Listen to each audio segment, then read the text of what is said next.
Ya itu, wali kota punya visi apa sih sebenarnya? Saya harusnya ditanya ke beliau, mengapa buru-buru gitu baru dilantik langsung bangun itu? Ada apa sebenarnya? Assalamualaikum warahmatullahi wabarakatuh. Bertemu lagi dengan saya Mina di channel PTM, tepatnya di episode ke-13 tahun kedua, Senin 4 Oktober 2021.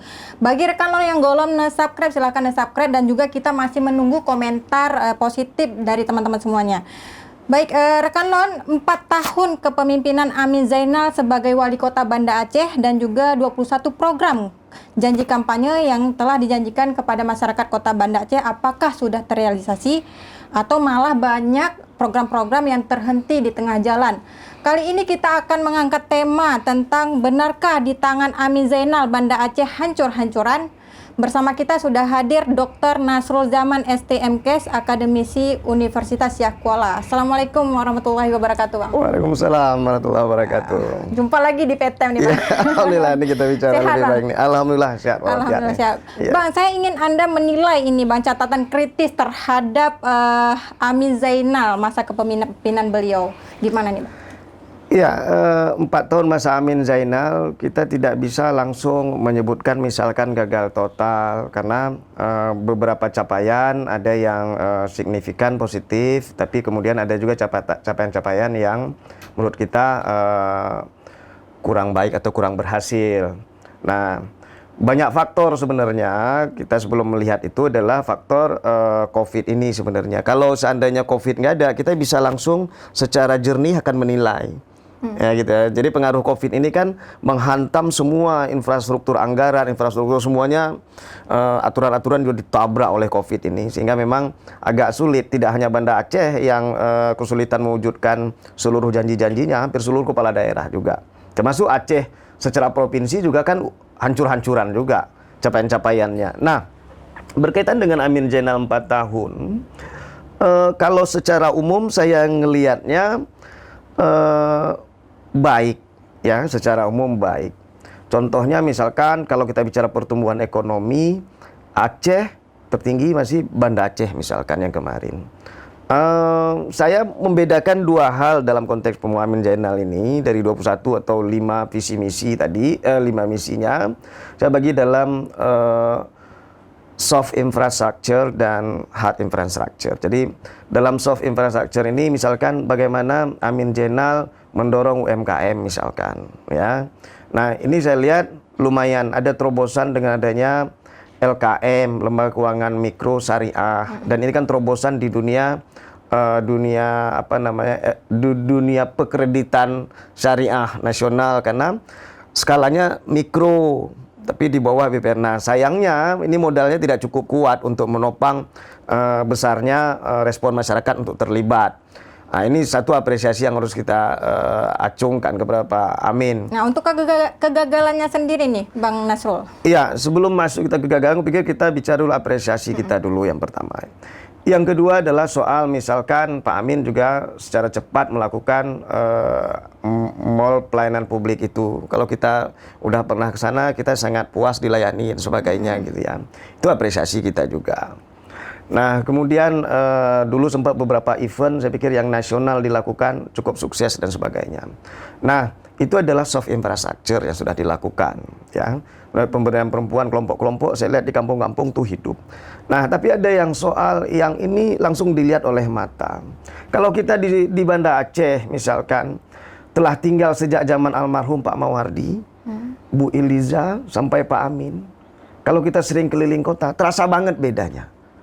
Nah, itu yang saya bilang. Ini nah, iya, jadi itu kota, saya lihat. Jadi, misalkan begini, saya yang sangat miris adalah di Jalan Muhammad Hasan depan BPKP misalnya ada warung kopi Cut Nun.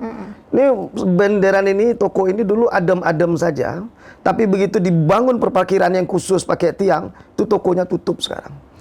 Nah, ini adalah artinya apa? Apa yang kita bangun itu sebenarnya bukan itu yang dibutuhkan oleh masyarakat. Masyarakat kan ingin misalkan dagangannya laku, pelanggannya banyak, pelanggannya aman, parkir dan sebagainya. Nah, tapi apa yang dilakukan misalkan membuat terobosan parkir sendiri, akhirnya Cut Nunnya sepi, toko-toko di situ rata-rata tutup. sepi. Nah itu contoh satu. Nah tapi hal ini nggak jadi pelajaran. Dibikin lagi misalnya di kawasan Pangu, misalkan. Nah padahal saya membayangkan begini. Kita kalau misalkan ke Eropa atau ke Singapura atau ke Jakarta sekarang, Jalan Sudirman atau Subroto, luas jalannya itu sampai 50 meter. Nah kenapa nggak misalkan Pangu itu dibikin 50 meter aja terus kalian jalan. Atau kalau kita ke Solo, itu jalan utama 2 arah, di sebelahnya jalan lagi. Jalan hitam lagi, sebelah sana jalan hitam lagi. Jadi seperti ada 4 ruas jalan. Nah, Banda Aceh lakukan gitu juga. Mungkin terbatas anggaran? Ya, kalau terbatas anggaran kan terlihatan dari apa yang dibangun sekarang. Konsepnya kan sudah jelas konsepnya. Kita lihat kok bikin parkir-parkir begitu, kok pakai pintu, terus ada penghalang. Kan konsepnya bukan merapikan. Muhammad Hasan juga misalkan, Jalan Muhammad Hasan ini, Batoh misalkan. Kan beberapa nggak sampai tergusur. Kenapa itu nggak dibersihkan semua? Beberapa hotel, toko malah memagar halamannya. Kan nggak boleh. Itu nggak ditegasin sama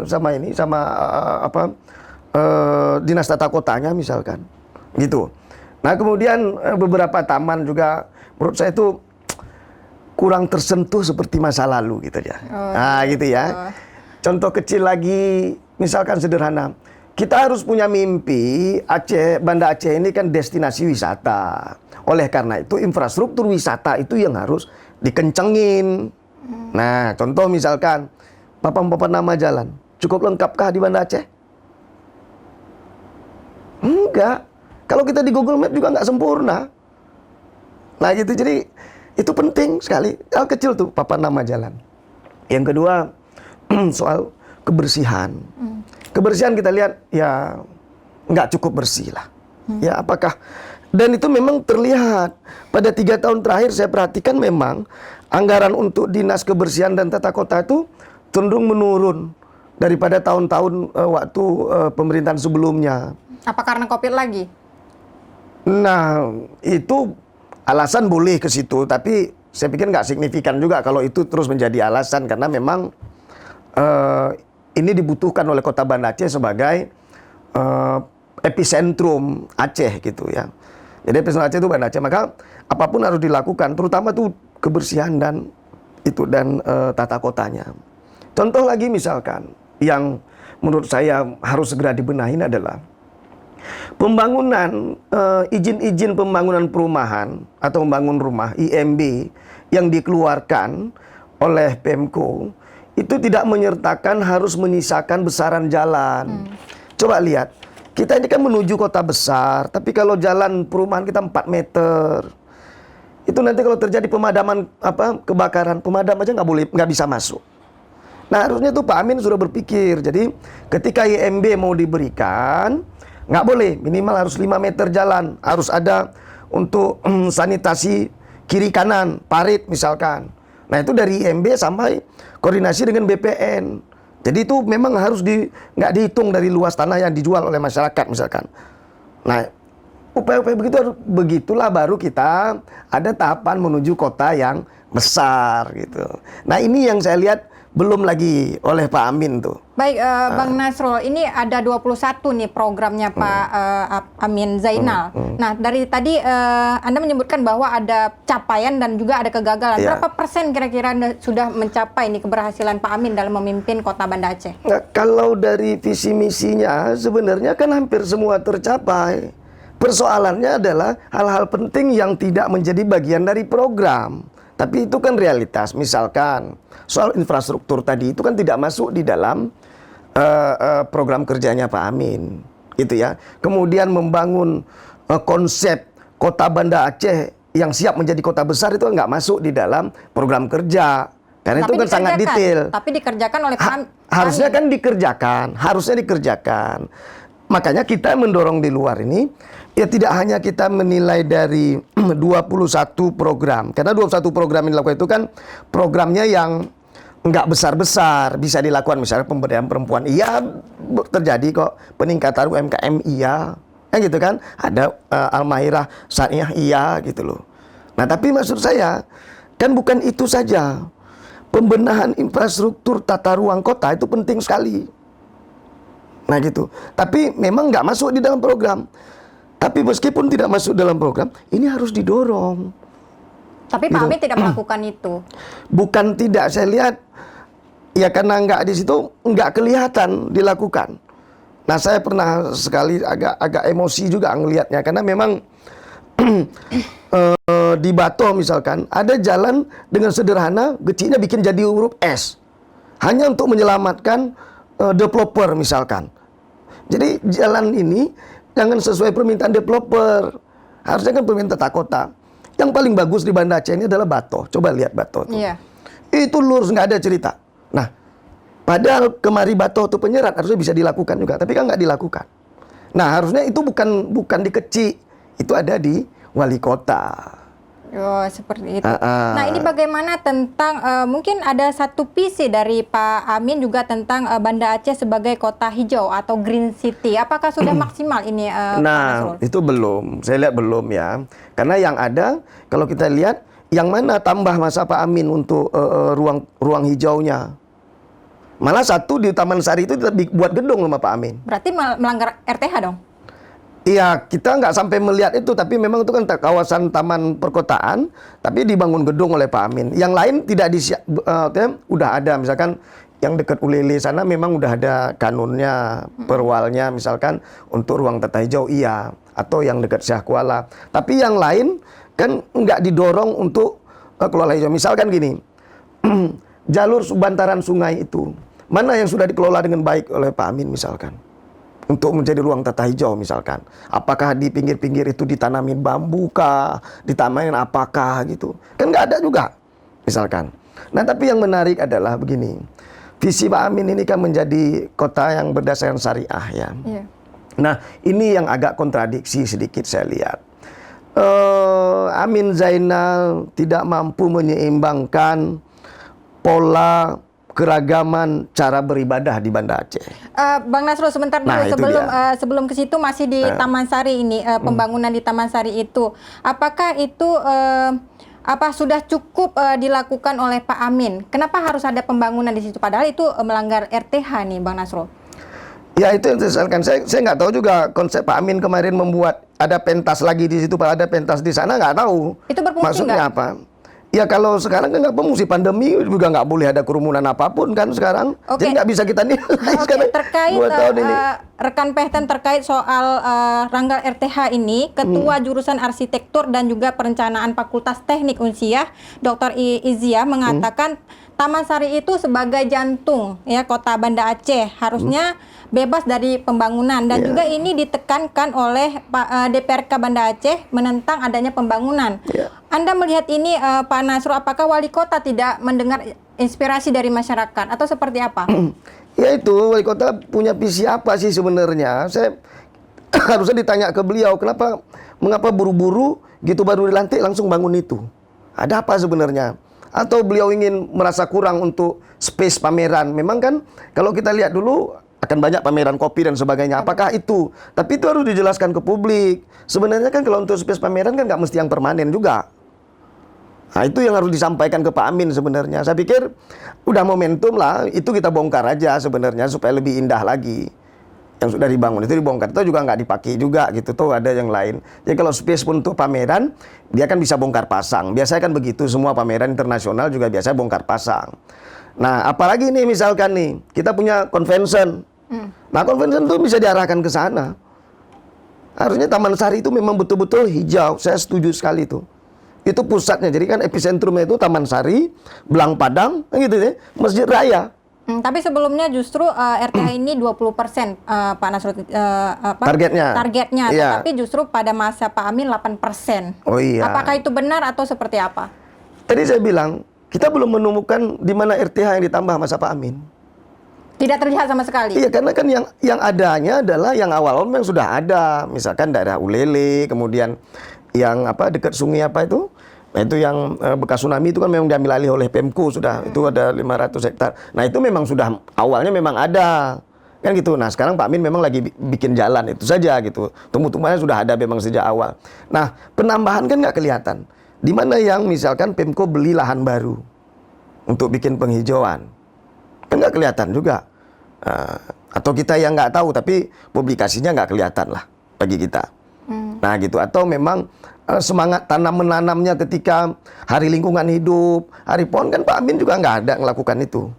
Iya, berarti selama ini Aceh belum dapat Piala Adipura ini, Pak Nasrul, di tangan beliau. Nah itu juga, iya kan, tadi saya bilang, jadi mungkin berkaitan tuh dengan tata kelola dan dinas kebersihan. Jadi ketika dana untuk dinas kebersihan dan tata kelola tata kota tadi itu kecil, ya sulitlah mereka untuk melakukan pembenahan persyaratan Adipura, kan kebersihan mutlak. Apakah selama 4 tahun belum pernah mendapatkan sekalipun? Seingat saya yang pertama dulu pernah. Jadi waktu Bu Iliza juga kesulitan dapat, tapi kemudian pergantian kepemimpinan, nggak lama Pak Amin memimpin, itu Pak Amin menerima Adipura ketika itu. Tapi masa Ibu Iliza programnya? Nah, ya Atau Pak Amin kita nggak tahu. penerimaan aja? Ya, Pak Amin yang menerima kan. Nah, tapi kemudian sampai sekarang memang lagi berjuang. Apakah berjuangnya? Jadi gini, perjuangan Adipura itu akan kita lihat dari alokasi dan semangatnya. Misalkan kan kita rindu juga, kapan sih gotong royong massal di Banda Aceh ini? Misalkan untuk menyambut Adipura, masa-masa penilaian Adipura bulan berapa? Bulan 4, 5, 6 misalkan. Nah harusnya itu kan gencar-gencar. Ini seperti misal hujan begini nih, hujan begini.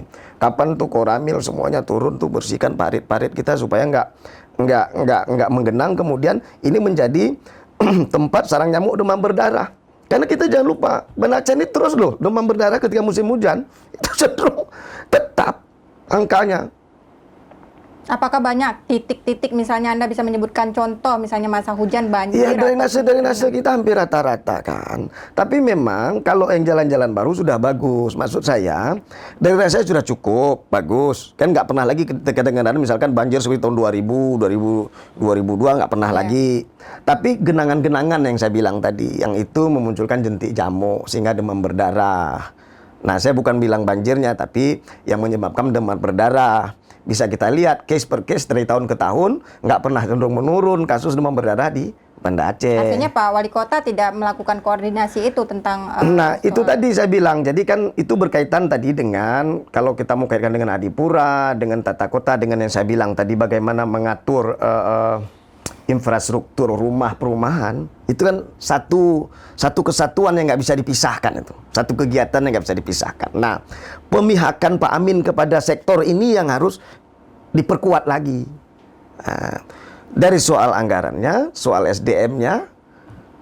Baik, Bang Nasrul, sepertinya bertentangan sekali nih. Saya membaca JSI, Jaringan Survei Inisiatif, mengatakan bahwa soal lingkungan hidup, Pak Amin sudah melakukan hampir 80% ini, bahwa kota Banda Aceh bersih-bersih aja.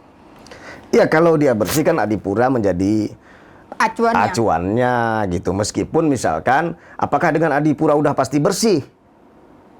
Kan belum tentu juga. Nah, bagaimana mungkin bersih kalau Adipura aja nggak dapat? Kan gitu juga bahasanya. Benar-benar. Nah, gitu dia. Jadi, nggak boleh. Jadi ada indikator yang bicara lingkungan hidup, bicara kebersihan itu ada Adipura. Itu parameter utamanya itu.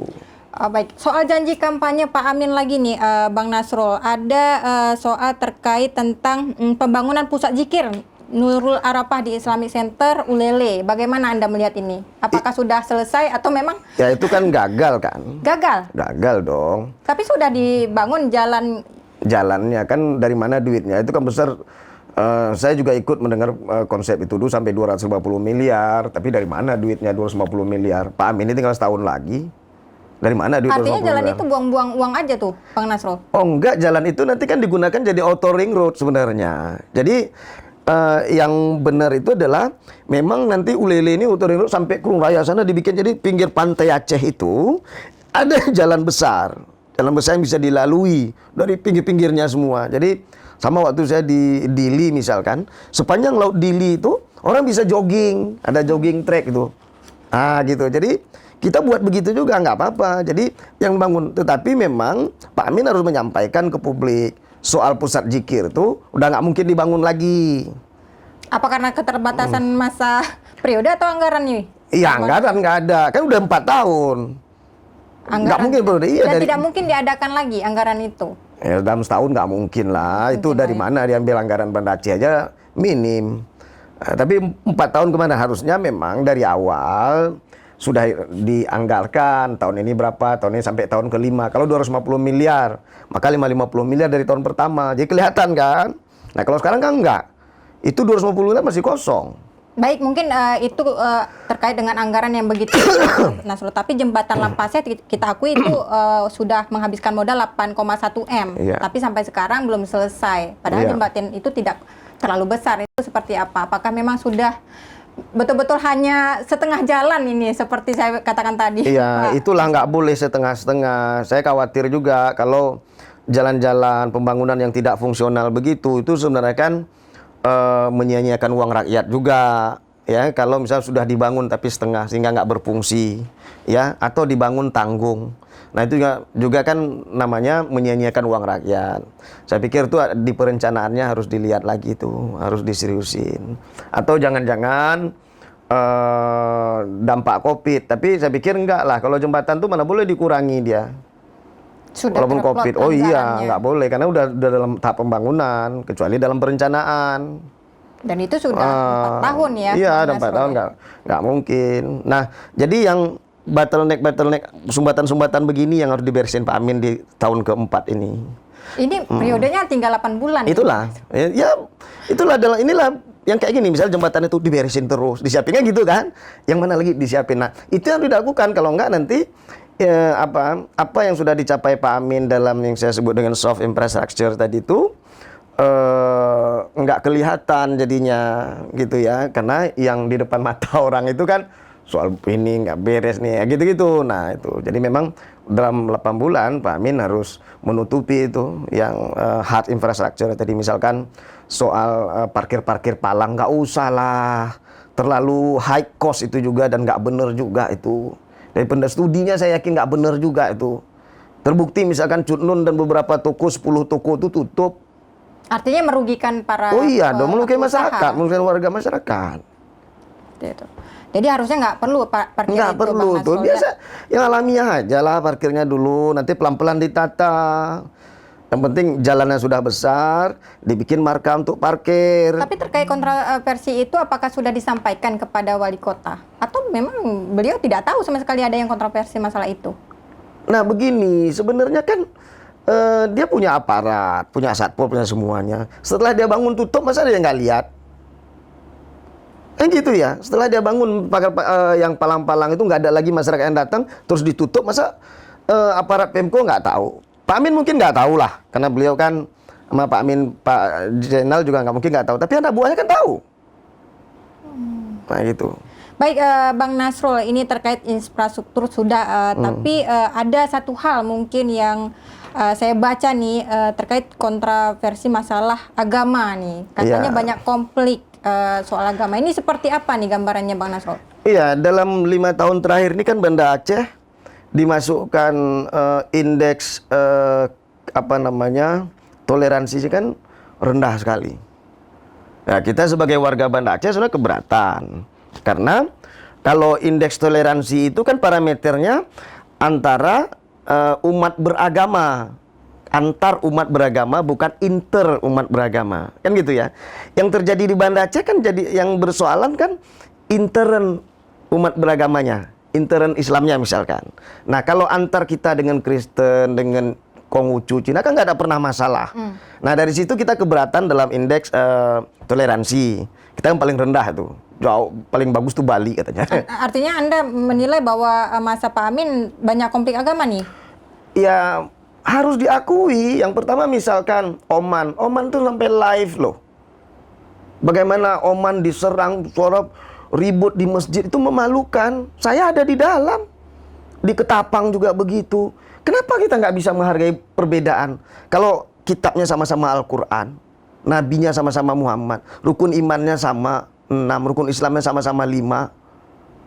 Apanya yang salah? Kiblatnya juga bukan ke Yunani atau ke Bethlehem sana, masih ke Ka'bah. Ini klaim kepemilikan atau seperti apa nih, Bang Nasrul? Klaim peribadatan saya bilang tadi, bukan klaim pemilikan, tapi klaim metode peribadatan. Yang berbeda. Yang tidak berbeda toleransi. sehingga dipaksa harus sama. Nah ini yang saya lihat Pak Amin tidak muncul menjadi penengah. Harusnya Pak Amin tuh meredam itu, sehingga kalau kejadian satu di tempat lain, misalkan Ajun pertama kali dulu, kemudian diredam, Banda Aceh janganlah. Ya kalau dia mau kunut, tidak kunut silakan. Biarin aja berbeda, sehingga orang yang datang ke Banda Aceh juga kan nggak semuanya tamu-tamu Banda Aceh ini semuanya kunut, kan nggak juga. Iya, betul. Nah, terutama nanti misalnya kalau kita mau bangun kesepakatan dengan Qatar, Emirat Arab dan sebagainya membangun Banda Aceh, mereka nggak kunut. Terus gimana dong? Nah, ini yang harus sebenarnya disikapi dengan cerdas ya oleh Pak Amin Zainal, terutama dalam konteks bisa menerima perbedaan tata cara peribadatan. Tapi sampai saat ini Pak Aminullah tidak mengambil sikap soal ini. Bukan tidak mengambil sikap, kalau saya malah dia cenderung pro kepada yang itu kok. Saya terus terang, beliau pro kok, saya lihat. Artinya berpihak lah ya. Ya ini yang saya sayangkan. Harusnya nggak boleh dong. Karena baik yang tata caranya berbeda itu semuanya warga beliau. Kan warga beliau tuh. Bukan ada warga orang lain. Baik, ini soal peribadatan. Tetapi tentang syariat Islam, kalau misalnya dulu masa Ibu Iliza kan sering terjadi cambuk, tapi kan masa Pak Amin sekarang sudah berkurang nih, Bang Nasrul. Iya, kalau berkurang berarti kan bagus. Berarti pelanggaran syariatnya berkurang. Karena kita nggak mau juga pelanggaran syariat itu dilakukan jadi kontestasi. Kan gitu. Nah ini bagus kalau Pak Amin bisa menekan, itu bagus. Jangan dilakukan misalkan, kita kan nggak suka juga misalkan tiap minggu ada dicambuk, kan nggak nyaman juga kita. Berarti kan orang Islam itu suka melanggar syariat. Nah Pak Amin berhasil menekan itu. Nah ini bagus. Kan gitu, di satu itu bagus tuh. Jangan tiap hari ada dicambuk kita seneng pula, kan nggak nyaman juga kita. Baik, begitu. untuk terakhir nih Bang Nasrul, ini dari 21 program dan juga tadi sudah mengkritisi dengan bijak. Berapa nih skor untuk kepemimpinan Pak Amin Zainal? Kalau saya tanyakan nih Bang Nasrul. Ya. Skornya boleh agak berat karena kan harusnya kan kita menilai pada kondisi semuanya normal ya. Kan ini kondisi tidak hanya wali kota Banda Aceh juga, sampai nasional juga abnormal kan. Jadi memang kalau kita men-skor, saya khawatir kurang bijak lah ya nanti. Tapi kalau misalkan kemampuan Pak Amin misalkan membawa nahkoda kota Banda Aceh ini dan Pak Zainal misalkan dalam kondisi COVID begini pun, ya mereka menguasai 75 lah. 75%. Anda mengakui itu ya Bang Nasrul iya, ya. Artinya 75. kepemimpinan beliau sudah hampir mencapai 75%. Baik, terima kasih rekan Pehtem dan juga Bang Nasrul yang sudah memberikan kritik ya dan yang sangat bijak kepada Wali Kota Banda Aceh. Semoga ke depan Pak Walkot masih bisa memenuhi janji-janji kampanyenya terutama di bidang infrastruktur tadi. Baik, saya Siti Aminah mohon undur diri. Assalamualaikum warahmatullahi wabarakatuh. Waalaikumsalam warahmatullahi wabarakatuh. Baik.